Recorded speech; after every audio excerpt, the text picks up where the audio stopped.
नमस्ते and welcome to the Hardeep show. दोस्तों, एक ऐसा नाम जिसने कि पूरे इंडियन पॉलिटिक्स को हिला कर दिया, एक ऐसी अनशेकेबल फोर्स, एक ऐसा नाम जो कि रुकने का नाम ही नहीं ले रहा था, एक ऐसा चेहरा जो कि पूरे देश का चेहरा बन गया था। सिर्फ चेहरा ही नहीं, वो पूरे देश का सम्राट बन गया था। और वहीं दूसरी ओर एक ऐसा नाम जो कि एक पंचलाइन बन गया था, एक अंडरडॉग जिसे हम पप्पू के नाम से जानते हैं। पप्पू आपके लिए मैं पप्पू हूं। पर फिर समथिंग हैपेंस, कुछ शिफ्ट होता है। हम सिर्फ एक इलेक्शन रिजल्ट की बात नहीं कर रहे, हम बात करेंगे एक ऐसी शॉक वेव जिसने कि पूरे इंडियन पॉलिटिक्स को हिला के रख दिया। Today we are going to talk about the silent rise and the unspoken fall.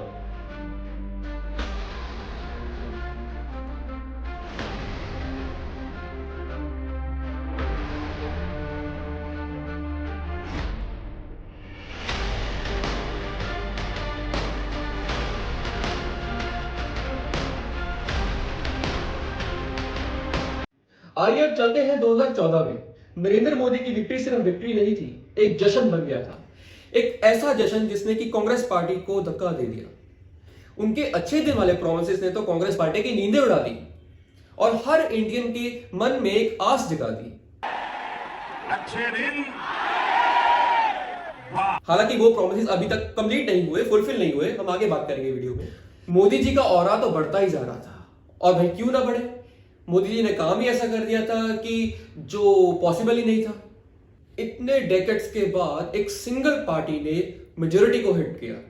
2019 तो उससे भी बड़ा जश्न था। ऐसा लग रहा था कि मोदी जी अब रुकेंगे। मोदी ने अपना एक एम्पायर बिल्ड कर लिया। उन्होंने तो अपने आप को भारत देश का भगवान बना लिया। मोदी सरकार ने इंफ्रास्ट्रक्चर प्रोजेक्ट्स बनाए और उनका एक मास्टर स्ट्रोक प्लान, आर्टिकल 370, जिसके कारण जनता का ट्रस्ट उन पर और हो गया। मोदी जी के ऑरा में ऑपोजिशन ने तो अपनी आइडेंटिटी ही खो दी थी।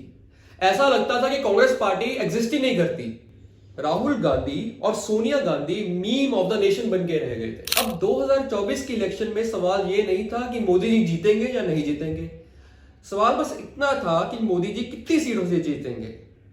But history tell us that too much power can lead to downfall. भाइयों और बहनों, जहां की एक सितारा इतना चमक रहा था, हमारे मोदी जी, वहीं दूसरी ओर राहुल गांधी चुपके से ट्रांसफॉर्म हो रहे थे। राहुल गांधी, जिन्हें की नासमझ प्रिंस, पप्पू कहा जाता था। कांग्रेस की 2019 की डिफीट के बाद राहुल गांधी ने कांग्रेस के प्रेसिडेंट से इस्तीफा दे दिया। अब तो लोगों ने भी उनकी पॉलिटिकल डेथ के बारे में लिखना शुरू कर दिया। राहुल गांधी पूरे देश में एक मजाक बन के रह गए थे। और क्यों ना बने भाई, बीजेपी आईटी सेल ने लाखों रुपया खर्च कर दिया उनको बदनाम करने के लिए। बट फिर एक मूव आता है, एक ऐसा मूव जिसने कि सब कुछ बदल के रख दिया था, द भारत जोड़ो यात्रा। भारत जोड़ो यात्रा सिर्फ एक इलेक्शन कैंपेन नहीं थी, वो ऐसा लगता था कि वो एक पिलग्रिमेज है। 4000 किलोमीटर का रास्ता कन्याकुमारी से लेकर कश्मीर तक 150 डेज में पैदल तय करना आसान नहीं। राहुल गांधी ने अपनी जो प्रिंस वाली पहचान थी उसे थोड़ा साइड में रखा और लोगों के साथ पैदल चलना शुरू किया। ना ही सिर्फ पैदल चले, बल्कि उनकी स्ट्रगल्स के बारे में पूछा जो कि वो मोदी गवर्नमेंट में फेस कर रहे हैं। राहुल गांधी की बोली थोड़ी बदल गई थी। अब वो सिर्फ पॉलिटिकल बातें नहीं करते थे, उन्होंने नफरत के बाजार में मोहब्बत की दुकान खोल ली थी। यह है मेरा जवाब बीजेपी के सब लोगों को, नफरत के बाजार में मोहब्बत की दुकान खोल रहा हूं। राहुल गांधी अब सिर्फ भारत की गलियों में घूम नहीं रहे थे, वो अपनी एक पहचान बना रहे थे, अपनी एक आवाज बना रहे थे। और ये जो चेंज था वो सडन नहीं था, ये चेंज आया लोगों के परसेप्शन से, जो उनको पप्पू कहा जाता था।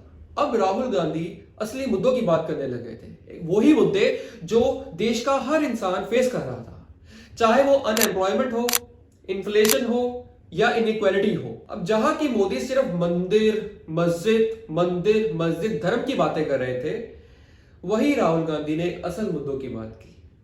अब फाइनली अंडरडॉग ने अपनी आवाज को खोजा। कितने सालों के बाद अब लोग राहुल गांधी को सुनने लगे। समझने लगे। अब जब राहुल गांधी भारत जोड़ो यात्रा पे थे, तब हमारे देश के सम्राट नरेंद्र मोदी पर क्या असर पड़ रहा था। अब शुरुआत होती है लोगों का मोदी जी से ट्रस्ट उठना।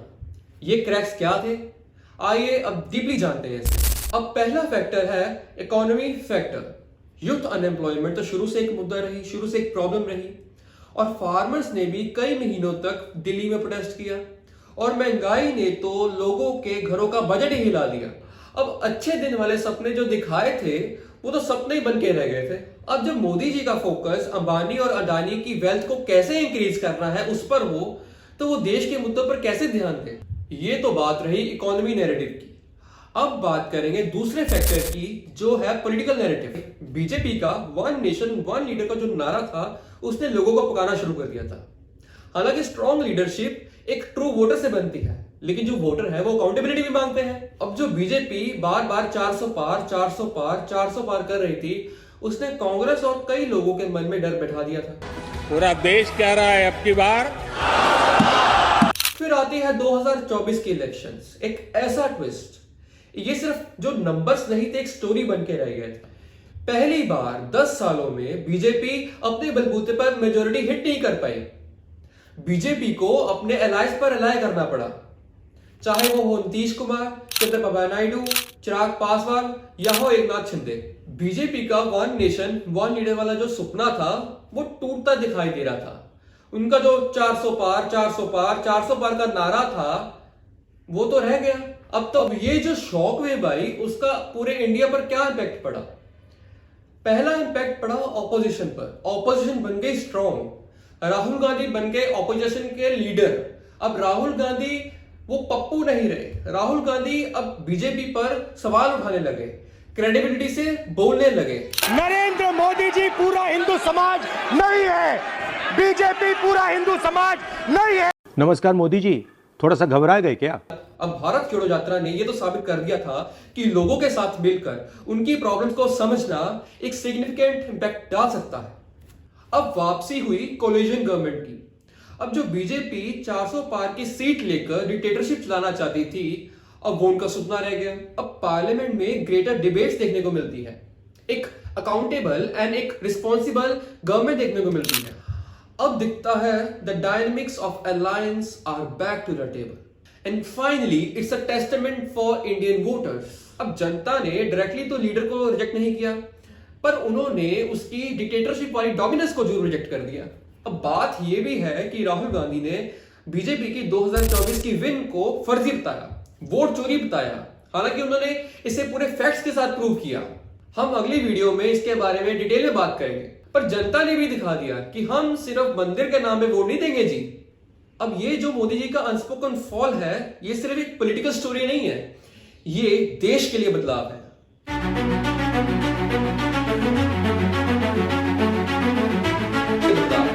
Now, what do you think? Is this a temporary change or a lasting change in India? Let me know in the comments if you found this analysis valuable, and tell me what are the things that I should improve. Hit that like button, subscribe to the Hardeep Show for more insights, and share the video with everyone. Let this conversation going. Until next time, stay curious, stay informed, and keep watching The Hardeep Show.